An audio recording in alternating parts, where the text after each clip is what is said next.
It's a case like no other. This man is suing this family-run dry cleaner for a whopping $65 million, all over a pair of pants the store allegedly lost 2 years ago.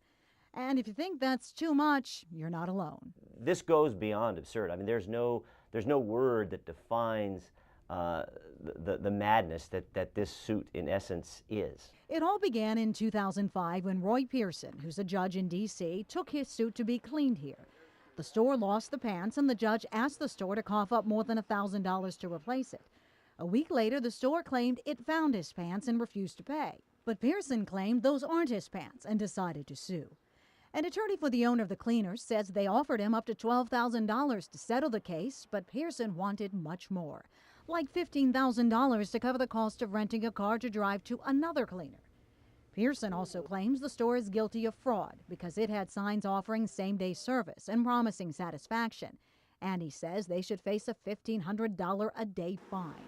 It's when you add that up for 1,200 days and multiply it by 3 defendants that you reach the $65 million mark.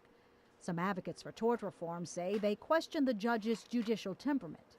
The evidence the public has before them now, that is the essence of this lawsuit and the madness of this lawsuit, could certainly indicate to a reasonable person that Judge Pearson does not have the judgment nor the judicial temperament to serve the citizens of the District of Columbia well in his current capacity.